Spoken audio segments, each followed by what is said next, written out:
Have you ever wondered how dungeons in Final Fantasy XIV actually work? How does the game know when to spawn monsters, unblock paths, and play dialogue events? If you could clip through walls, could you bypass all those annoying trash mobs or even skip straight to the final boss? To answer those questions, I spent countless hours testing the game's dungeons, learning how they work at a fundamental level, and coming up with the fastest routes possible. As the name of this channel might suggest, these routes make extensive use of hacks, in particular teleportation, so don't expect to see these strategies show up in legitimate speedruns. If you don't care how any of this works and just want to see the speedruns, there are chapter markers down below. Otherwise, here's how I think dungeons in Final Fantasy XIV really work. At its core, every dungeon runs on a simple trigger system. When the player does something, some chunk of code on the server causes some event to happen, allowing the player to progress further into the dungeon. As far as I can tell, there seem to be just 3 different actions triggers can be attached to. For simplicity, I'll call them floor triggers, mob triggers, and widget triggers. Floor triggers fire when a player steps into a designated patch of floor. These are used to time events with the player's progress through the dungeon and make it feel much more alive and reactive. Mob triggers fire when specific monsters are killed. These force the player to fight at least some monsters to progress, rather than sneaking past them to save time. These triggers are often much more specific than the dungeon lets on, allowing you to skip most monsters anyway. This appears to be due to a limitation of the trigger system, requiring a unique trigger for every type of monster. The developers can and do use multiple triggers to get around this issue, but this was much less common in the early dungeons. Widget triggers fire when interacting with things inside the dungeon. Glowing orbs, Magitech terminals, even many locked doors fall under this category. By carefully placing these triggers throughout the dungeon, the player is forced to fight their way through, interact with the environment, and generally follow the plan the designer set out for them. This sounds good in theory, but in practice it appears to be somewhat error-prone. The number of triggers required to truly guarantee that nothing can be skipped is relatively large, and the more triggers you add, the more likely it is that bugs creep in. A good example of this is Haukke Manor. Just before the final boss, you have to fight this Manor Sentry. When its health hits 50%, it will become invulnerable and open the door to the final boss's chamber. But on launch, there was a problem with the dungeon. If you fought the Manor Sentry before going up the stairs, it would become invulnerable but not unlock the door, soft-locking the dungeon. This was probably caused by a floor trigger at the top of the stairs, which when fired would enable the trigger to open the door. If you didn't hit that trigger before beating the Manor Sentry, the door trigger never fired. While the bug was fixed and Haukke Manor no longer softlocks, the core issue of difficult to detect trigger interaction bugs required a new solution. I believe their first solution was simplified dungeon design, generally following the template of 1 or 2 packs of monsters between locked doors on a totally linear path. This makes setting up the triggers much easier and less error-prone at the cost of reduced dungeon variety. Later on they came up with a much more elegant solution that I've been calling progress counters. To illustrate how I think these work, I wrote some sample code. First, a dungeon that does not use progress counters. Imagine that these methods are attached to triggers in the dungeon. When the player activates a floor trigger, this method executes, and when they activate a mob trigger, this method executes. Simple and easy, just like software should be. Now here's what the same dungeon might look like using a progress counter. Now instead of each trigger being attached to a unique method, all our progress counter triggers are attached to the same method. Every time it fires, some event occurs based on the current value of the progress counter, and its value is increased by 1. As a result, the order we hit the triggers no longer matters. If players accidentally hit triggers out of order, the dungeon will still progress as normal. The first trigger they hit will execute this code no matter what, and the second trigger will always execute this code. It's important to note that this is extremely simplified code. Real dungeons use both normal and progress counter triggers. There may even be hybrid triggers that do both. Or maybe they just use 2 triggers. There's no way to know for sure without seeing their code, and I kinda doubt they'd be willing to show it to me. To see this all in action, let's look at Matoya's Relic, the level 70 dungeon that uses progress counters. As you start the dungeon, this happy little frog runs ahead and waits on you, continuing ahead every time you catch up. But if you get to this point without clearing the first 2 packs of monsters, he stops and goes no further. If we teleport to the next platform and clear the 3rd and 4th packs of monsters, something strange happens. The boss spawns in, which we expected, but also the frog reacts as though we just cleared the first 2 packs of monsters, not the 3rd and 4th. If we were to go back and clear the first 2 packs, then the frog would react as though we clear the 3rd and 4th, spawning in the 2nd jump pad and granting us access to the boss. This is because the triggers on those mob packs are using progress counters. Just a couple final notes. First, any zone transition line you see inside a dungeon is fake. You're not actually changing zones, you're just being teleported around the map. This is important to a lot of these hack speedruns since we can completely skip all the fake loading screens. Second, if you teleport outside a boss arena after it's been sealed, you'll die instantly. There's actually a very good reason for this related to an invulnerability exploit, but that's a topic for another video. Without further ado, here's my best hacked runs of every Realm Reborn dungeon. I've sorted them from slowest to fastest, so things start out almost normal, but by the end, if you blink, you might miss an entire dungeon. Kill the 4 Sophakas.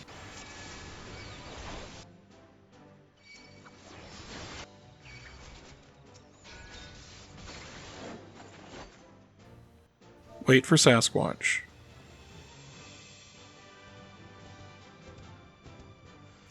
Kill Sasquatch. Open treasure chests, kill any mimics that spawns, and collect 2 stone tablets.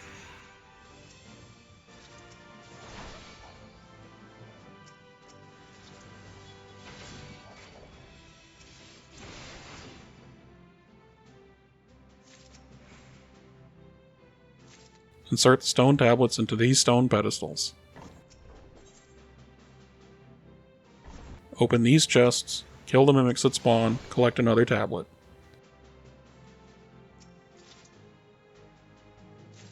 Insert the stone tablet into this stone pedestal.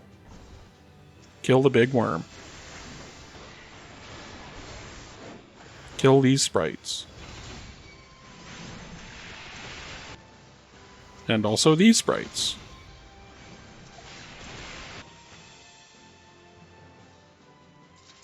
Kill the Kraken's 8 arms and 2 tentacles. The tentacles are going to take a couple of minutes to spawn, and this is going to screw up my metrics, but really you want to skip ahead on this fight. It's super boring. Like, just jump to the next dungeon and then back like 5 seconds to see the scorecard for this dungeon. Seriously, I'm not kidding. This is super boring.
Activate this floor trigger, then kill the wyvern that spawns.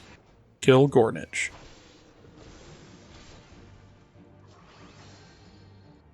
Wait for Kukafera to spawn.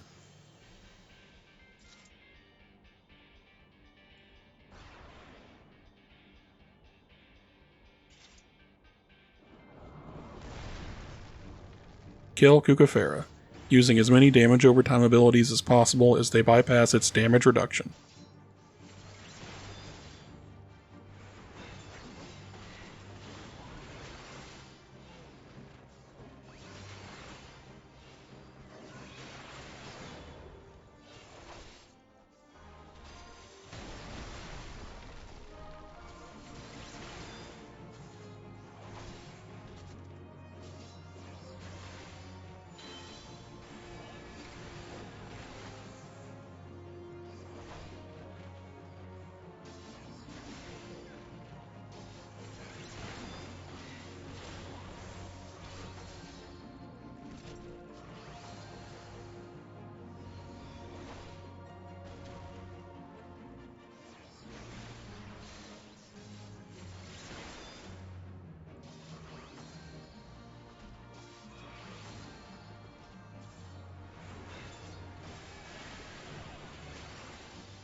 Kill this pack and the wyvern that spawns.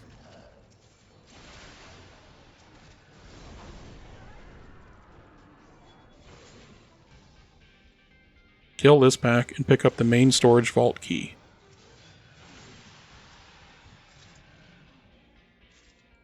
Open the main storage vault.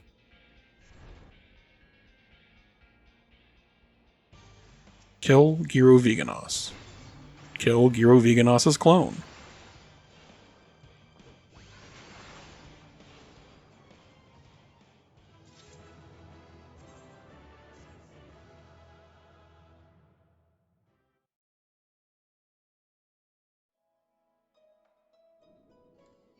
Kill the 2 hedgerow Ochus blocking the path.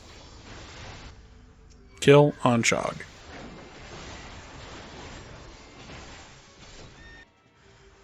Kill the 2 naughty Treants blocking the path.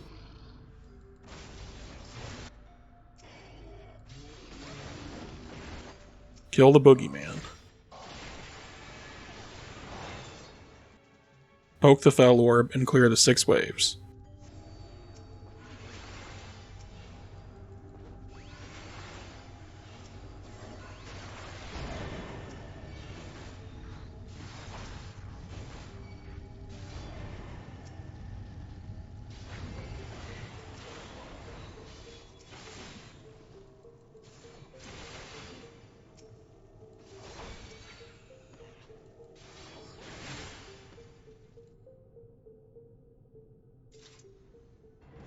Kill the final boss.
Kill these 3 crabs.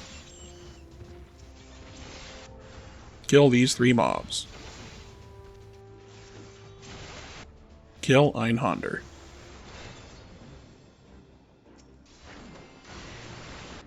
Clear this pack and pick up the Imperial Identification Key. Activate the Magitech Terminal. Destroy the Magitech Field Generator and clear these mobs.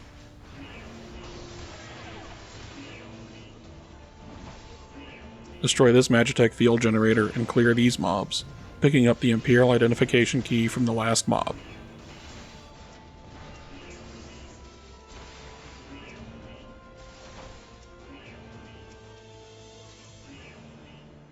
Activate the Magitech Terminal. Kill the gunship. Stand in this floor trigger, then clear this pack of mobs. Clear this pack of mobs. Stand in this floor trigger while waiting for the gunship to turn around. Clear this pack of mobs. And this pack of mobs.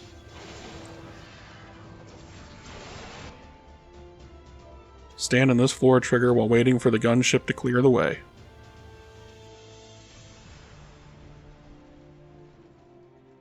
Kill the final boss.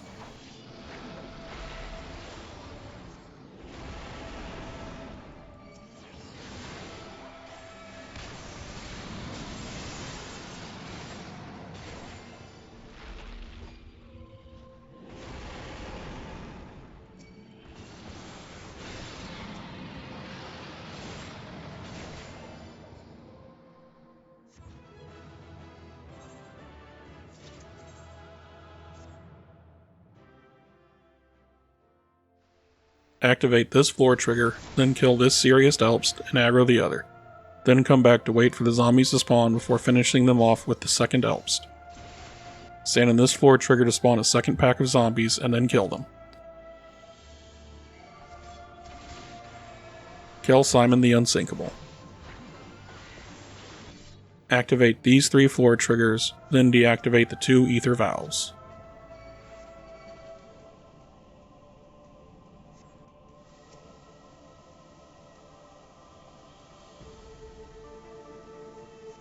Return to clear the 3 packs of monsters you spawned.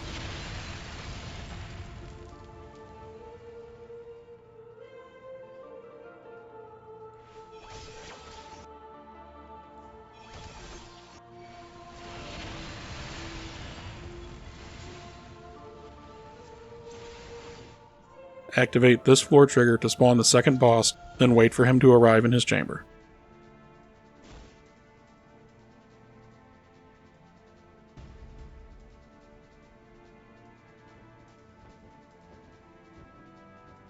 Kill the second boss.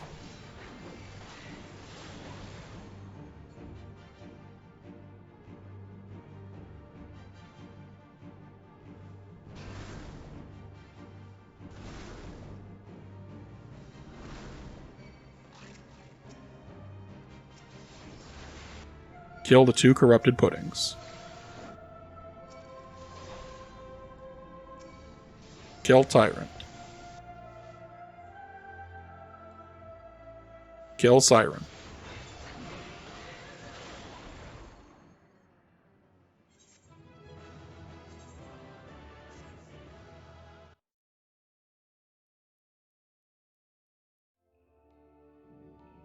Activate the drainage pump.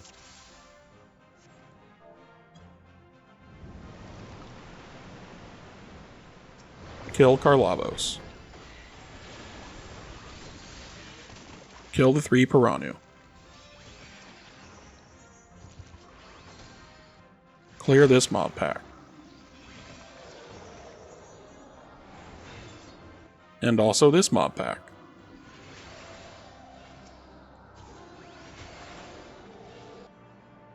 Open the door to Dead Man's Drink. Kill Captain Madison.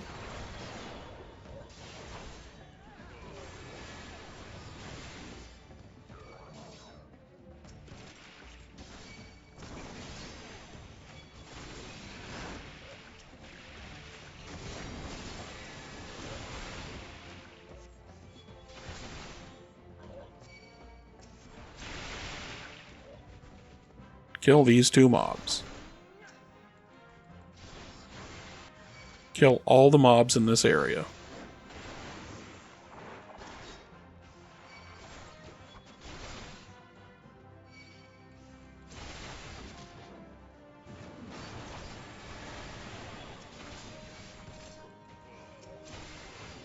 Kill First Mate Hairstem and all the drowned powder monkeys he spawns.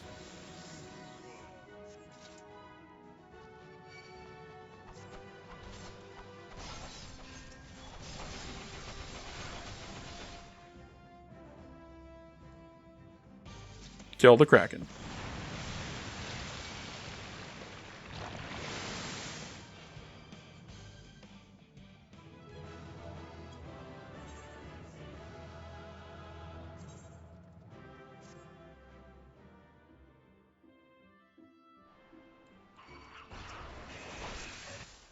Kill the 4 Illuminati soldiers and pick up the tiny key dropped by the last one.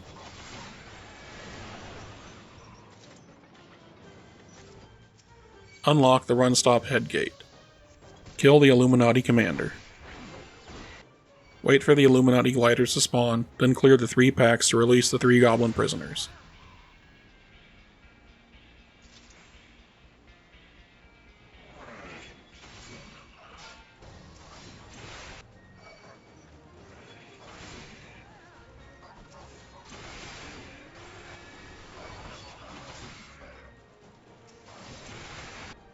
Wait for the Magitech Vanguard G3 to spawn.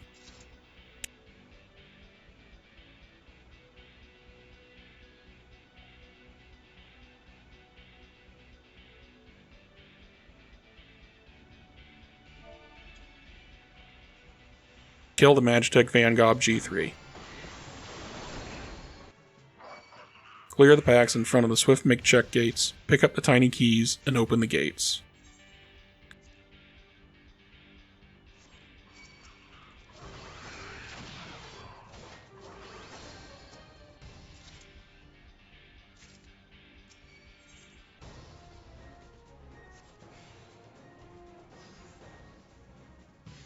Kill the God Machine G6.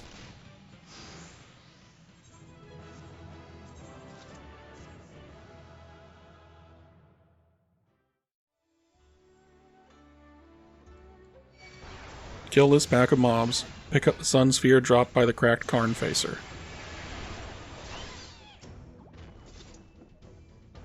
Clear this room.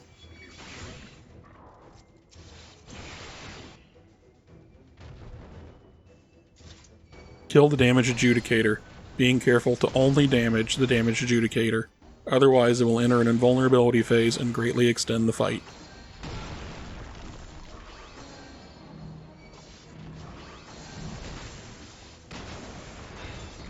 Kill the Vicegerent's head. Kill the cracked Qarn Facer and pick up the Moon Sphere. Open the locked door. Kill the Vicegerent's head. Kill Sabotender Imperatriz. Clear this room and pick up the Star Sphere.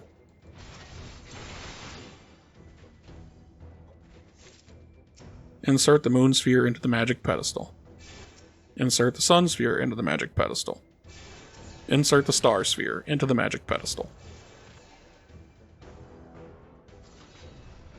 Kill the Vicegerent.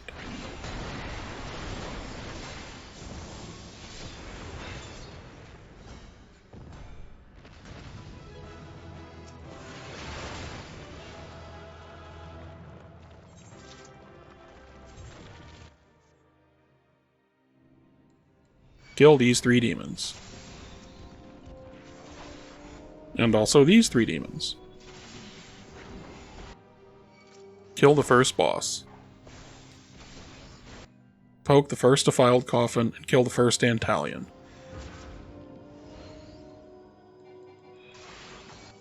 Poke the second defiled coffin and kill the second Dantalion.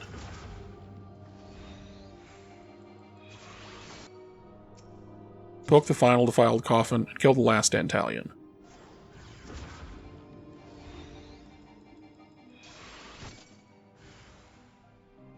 Kill the spare body. Kill the 2 discarded eyes.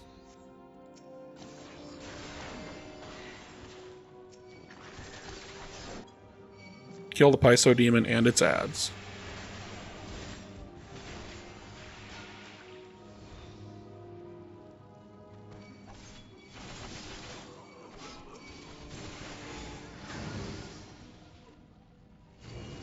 Kill the final boss.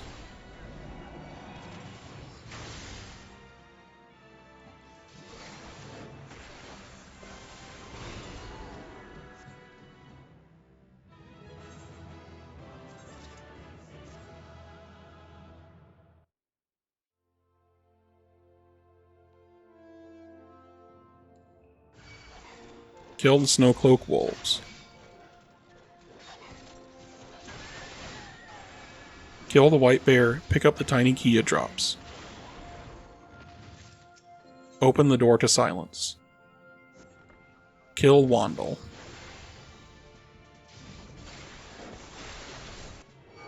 Kill these 3 ice sprites.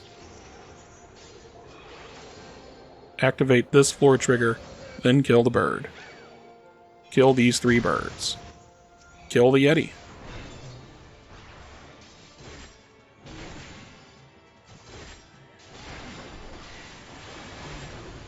Activate this floor trigger. Clear this room and pick up the Finger of the Apostate from the last mob.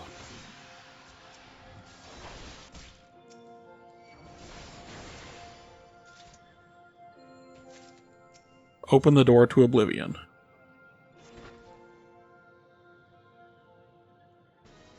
Kill Fenrir.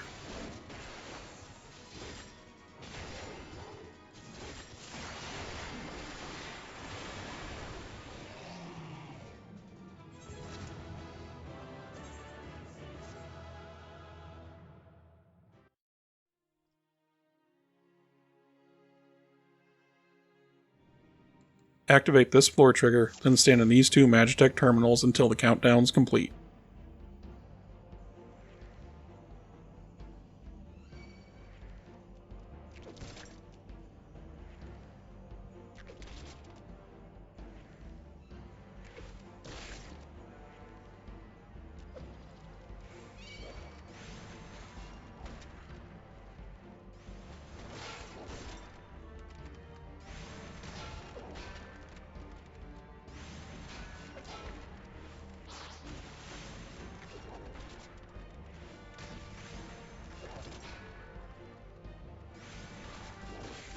Kill the all-seeing eye.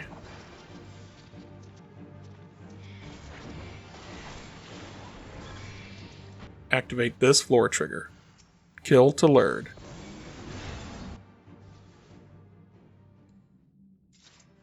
Kill Betrol.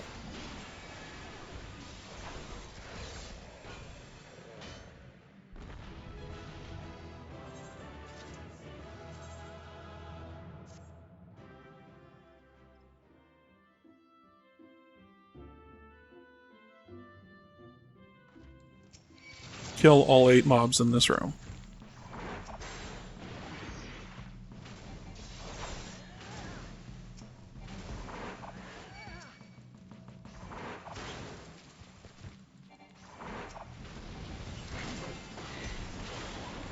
Kill all 8 mobs in this room.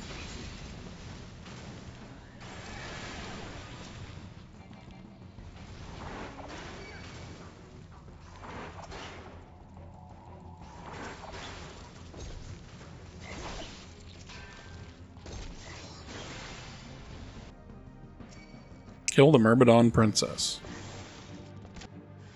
Kill the giant tunnel worm.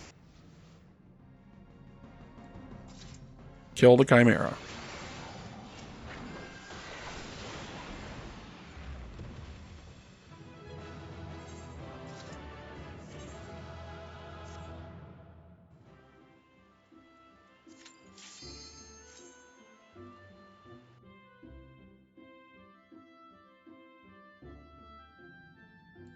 Kill all 4 mammoths.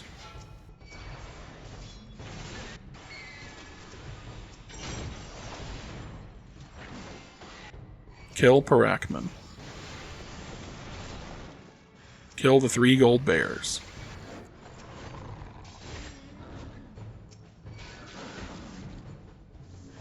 Kill Catoblepus. Kill the champion Lancer. Kill the champion Gladiator and Conjurer. Kill the champion Marauder and Archers. Kill all these guys, and then those 2 guys too.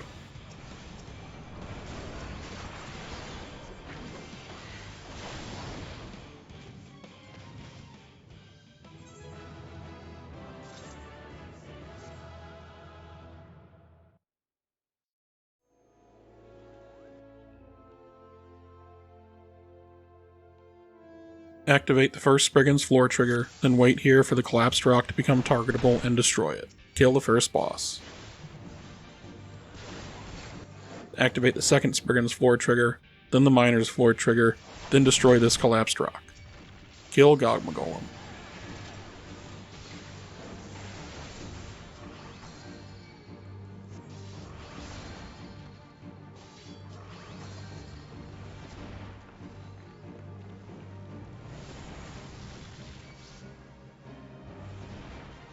Kill Biggie 2.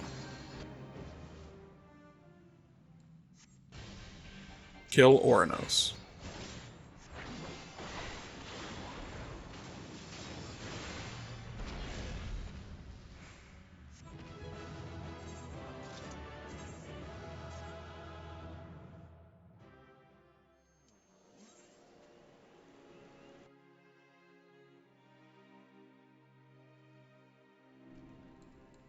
Kill these 2 Mad Mites. Kill the first boss. Kill the second boss.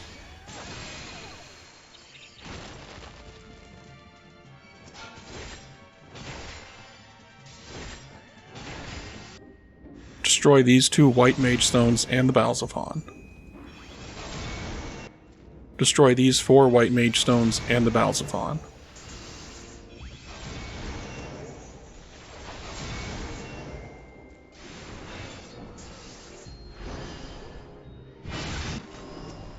Kill Diablos.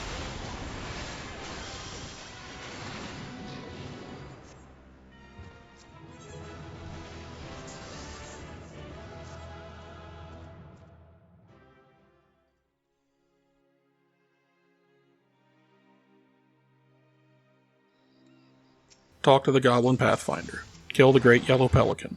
Kill the Inferno Drake. Kill the Tempest Beast. Kill the Hellbender. Chase Itar off. Wait for the Longstop headgate to open on its own.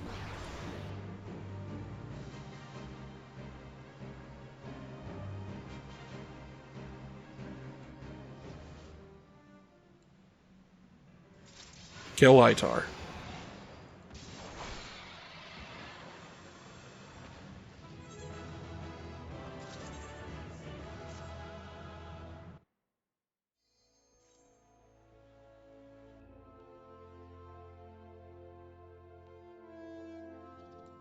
Clear the area around this cultist orb and activate it. Clear the area around this cultist orb and activate it. Clear the area around... You get it.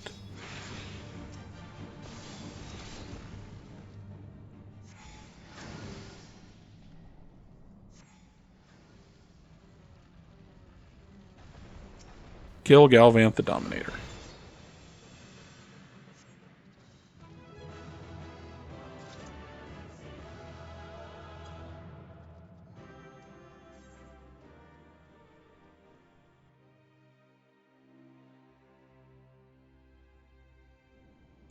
Pick up the yellow key.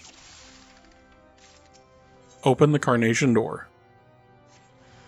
Kill the Manor's Steward and Jester, pick up the Bloody Parchment. Break the sealed barrier. Defeat the Manor Sentry.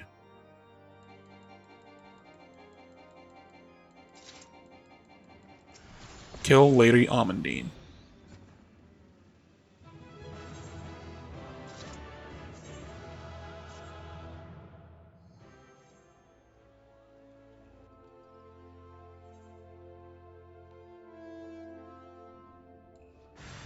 Kill the 2 Manor Sentries. Kill the Manor Jester. Kill the Manor Sentry. Kill Ash.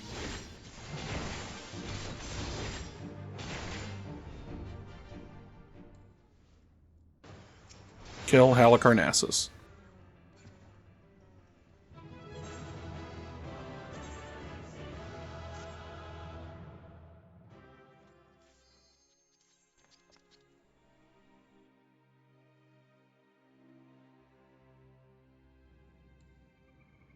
Pick up any 4 Magitech photocells.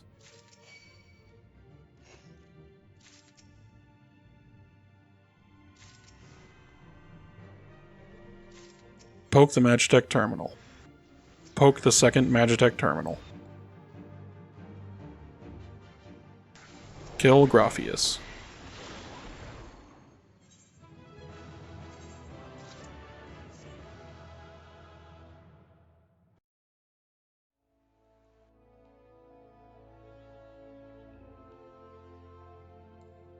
Pick up any 2 pouches of fire sand.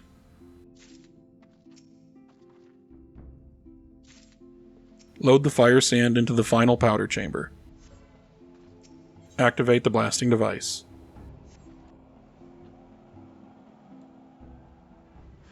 Kill Gygus the Great.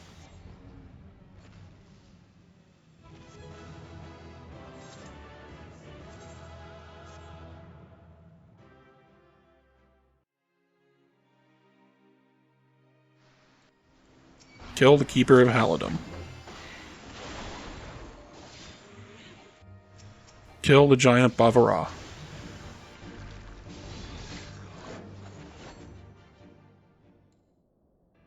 Kill the Tonberry King.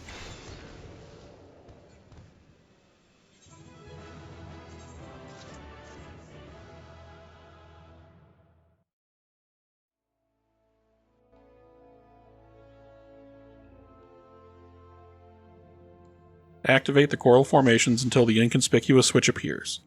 Press the inconspicuous switch. Kill Chopper. Press the inconspicuous switch again. Kill Captain Madison. Kill Captain Madison again. Kill Den the Orca-Toothed.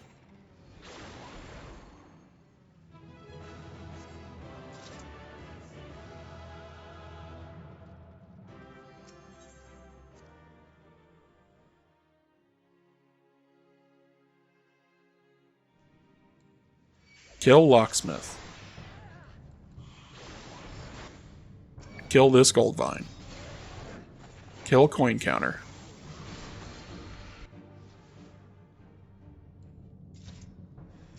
Kill Miser's Mistress.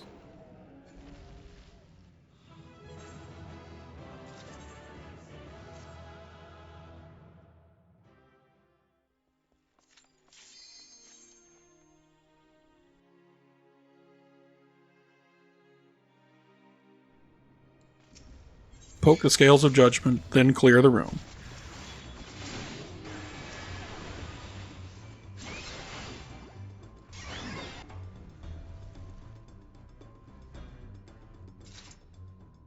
Kill the Adjudicator.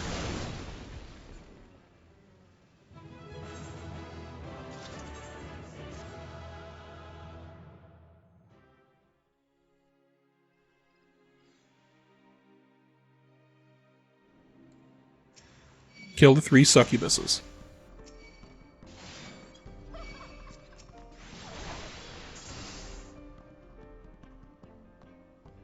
Kill an Antiboga.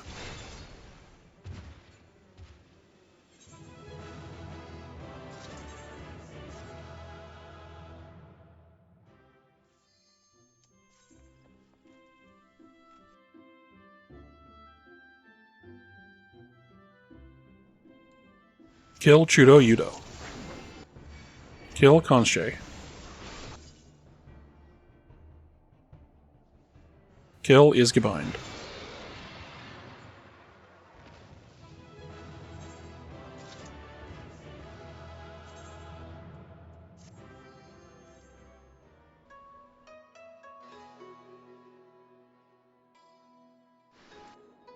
Activate this Nymean device. Kill Minkso Mala Ja Ja.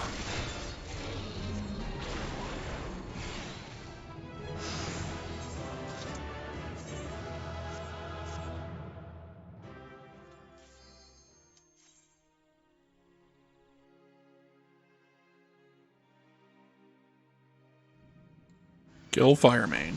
Kill a Thunderclap Gwyver. Kill Tangata.